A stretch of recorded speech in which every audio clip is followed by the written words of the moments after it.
दोस्तों सलाम नमस्ते, मैं हूं टीपू टार्जन और आप देख रहे हैं पुपरी न्यूज। पुपरी न्यूज में आप सबों का एक बार फिर से स्वागत है। आइए हमारे खास प्रोग्राम चलते चलते में आप सबों का एक बार फिर से स्वागत है। आज के हमारे खास मेहमान हैं शहर के जाने माने समाजसेवी और नगर परिषद जनकपुर रोड पुपरी के सभापति उम्मीदवार श्री ब्रजेश जलान जी। आज हम उनसे बात करते हैं कि वो जो आने वाला चुनाव है उसमें वो आ रहे हैं सभापति के पद पे, क्या सोच है उनकी, हम ये जानने की कोशिश करेंगे उनसे कि वो सभापति का चुनाव लड़ने का फैसला जो उन्होंने किया है उसके पीछे उनकी क्या सोच है। पुपरी न्यूज़ में आपका बहुत बहुत स्वागत। आज हमारे ये खास प्रोग्राम चलते चलते में आपका बहुत बहुत स्वागत है। आपके न्यूज़ चैनल के तमाम दर्शकों को मेरा प्रणाम, नमस्ते। सर्वप्रथम मैं ब्रजेश कुमार जालान अपना परिचय दे रहा हूँ। मैं पुपरी नगर से एक व्यवसायी और समाज सेवक हूँ। 2005 से 2010 तक मैं वार्ड नंबर 3 से एक मामूली वार्ड मेंबर रहा हूँ और वार्ड मेंबर की हैसियत से आज भी वार्ड नंबर 3 एक मॉडल वार्ड है जहाँ कोई काम नहीं है। कोई काम नहीं है कि कोई काम करावे वहाँ पर। माननीय मरहूम हम लोगों के विधायक शाहिद अली खान साहब के आशीर्वाद से हमने उस वार्ड का एक एक काम कंप्लीट कर दिया। आज तक उसके बाद कोई काम बचा ही नहीं कि कोई कर सके दूसरा। और आपने जो हमसे पूछा नगर परिषद के सभापति पद के लिए हमारी क्या सोच है, क्यों आप आना चाह रहे हैं, कैसे हैं, तो मैं आपको अपने बारे में बताऊं। मैं 2010 में ही कुछ पारिवारिक कारणों से सामाजिक फील्ड को, चूँकि दो नाव पर सवारी नहीं की जा सकती है, तो मैंने समाज की जवाबदेही के साथ अपने पारिवारिक जवाबदेही को निभाना उचित नहीं समझा। तो मैंने अपने परिवार की जवाबदेही को निभाया और मैंने वहाँ से विराम ले लिया। पुनः 2019, 20, 21 में ऐसा महसूस हुआ कि पुपरी को मेरी ज़रूरत है।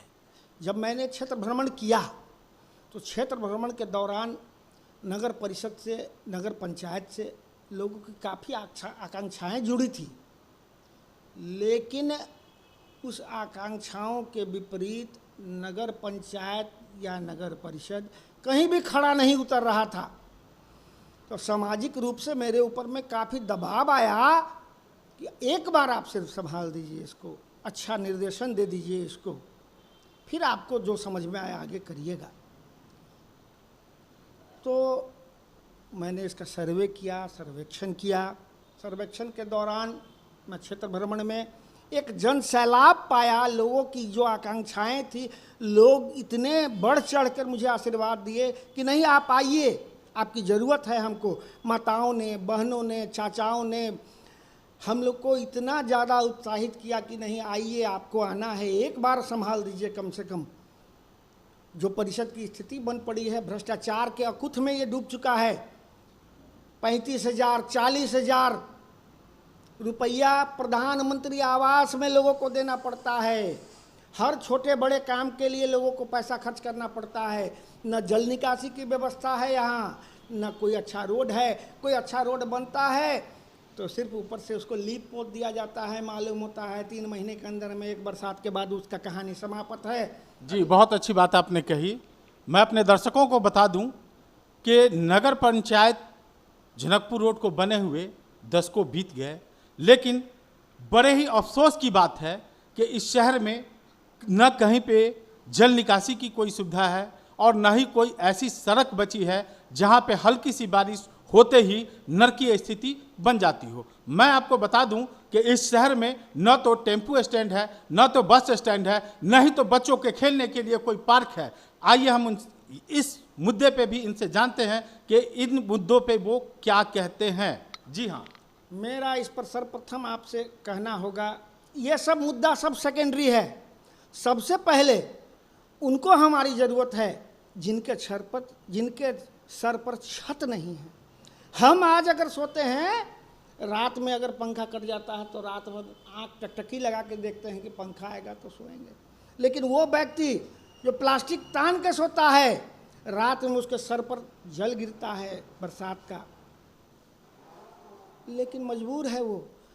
सर्वप्रथम हमको छत देना है लोगों को प्रधानमंत्री आवास के तहत प्रत्येक गरीब को घर बनवाना है।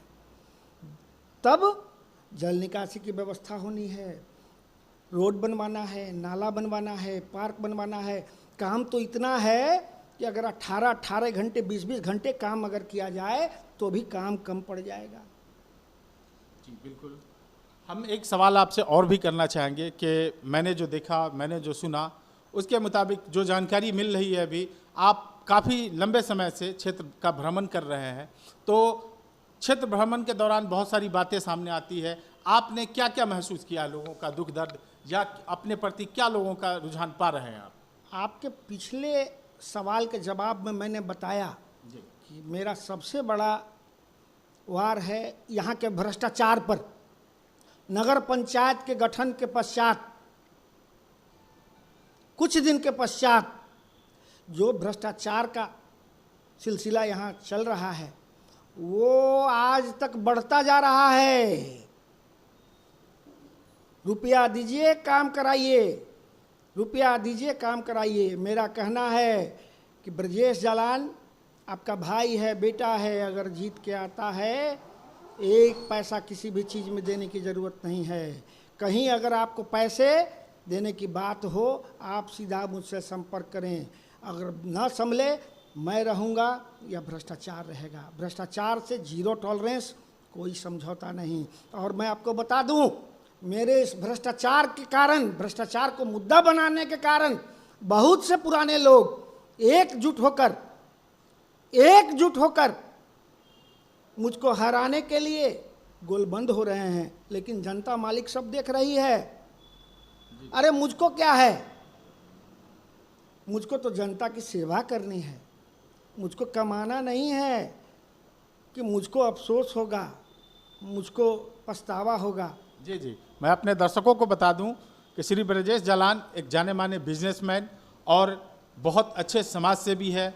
जो भी यहाँ पे सामाजिक कार्यक्रम होता है उसमें इनकी भागीदारी निश्चित तौर से होती है। हम इनसे जानने की कोशिश करेंगे कि अक्सर नेता लोग जो जीतते हैं तो जीतने से पहले तो बहुत सारे वादे करते हैं कि मैं जनता के लिए ये करूँगा, मैं वो करूँगा, लेकिन उन लोगों से जीतने के बाद जनता का मिलना भी मुश्किल हो जाता है और वो वक्त नहीं दे पाते हैं। ऐसे में आप क्या कहना चाहेंगे? देखिए टीपू टार्जन साहब, आप हमको बहुत पहले से जानते हैं, क्योंकि हमारा तो जनजात यहीं जीवन गुजरा है, यहीं से हम पले बढ़े हैं।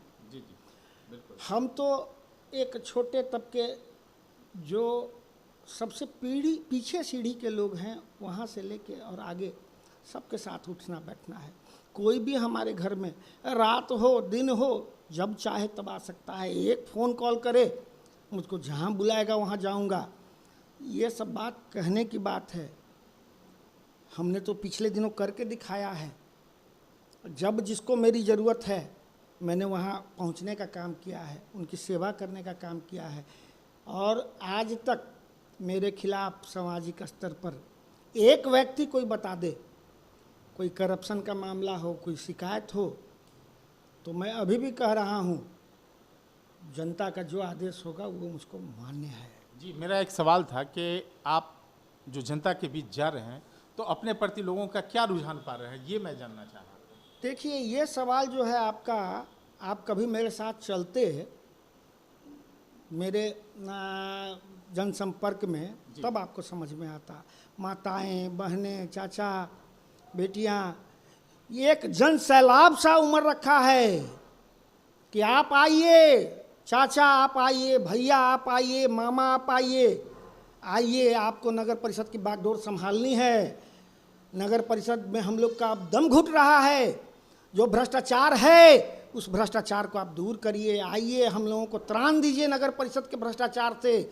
और हमने अपने माँ बहनों बच्चों से संकल्प किया है कि बाबू मैं आऊँगा तो भ्रष्टाचार खत्म हो जाएगा, लेकिन ध्यान में रखना भ्रष्टाचार को ख़त्म करने के लिए जब मेरा संकल्प लिया है मैंने, तो जो भ्रष्टाचारी लोग हैं वो एक जगह आकर तुमको दिग्भ्रमित करेंगे। दिग्भ्रमित मत होना, तुम्हारा भाई, तुम्हारा चाचा, तुम्हारा मामा तुम्हारे साथ होगा, लेकिन तुम दिग्भ्रमित मत होना। तो क्या ये उम्मीद की जा सकती है कि जीतने के बाद जनता के दुख दर्द को आप समझेंगे? बिल्कुल, ये मैं बोल नहीं रहा हूँ, ये मैंने करके दिखाया है और आगे भी करके दिखाऊंगा। और टीपू जी, मैं आपको ये वादा दिलाता हूँ, इस चैनल से आपको बोल रहा हूँ, जिस दिन इसमें अगर कोई कमी आवे तो आप मेरे पास आइएगा, मेरा रिजनिशन आपके हाथ में होगा, या मैं रहूँगा या करप्शन रहेगा। बहुत बड़ी बात आपने कह दी। चलते चलते एक आखिरी सवाल आपसे कि आप अपना नॉमिनेशन कब दे रहे हैं? आपका नामांकन कब है? मेरा नामांकन 16 सितंबर 2022 को है। मैं जनकपुर रोड नगर परिषद के तमाम मतदाता मालिकों से आग्रह करता हूं कि आप अपने बेटे को, भाई को, भतीजे को आशीर्वाद देने के लिए ज़रूर पधारें। बड़ी खुशी होगी, उत्साहवर्धन होगा मेरा। जी बहुत बहुत शुक्रिया ब्रजेश जालान जी, आपका हमारे कार्यक्रम में वक्त देने के लिए। ये जो हमारा कार्यक्रम था चलते चलते, आज हमारे इस कार्यक्रम के पहले अतिथि थे नगर परिषद जनकपुर रोड के सभापति के उम्मीदवार श्री ब्रजेश जालान जी। आगे भी हम और भी लोगों की बातें सुनाएंगे। तब तक आप देखते रहें पुपरी न्यूज़। पुपरी न्यूज़, आपकी आवाज़ हर पल आपके साथ। देश और दुनिया की तमाम छोटी बड़ी खबरों से अपडेट रहने के लिए हमारा चैनल सब्सक्राइब करें और नोटिफिकेशन के लिए बेल आइकन दबाना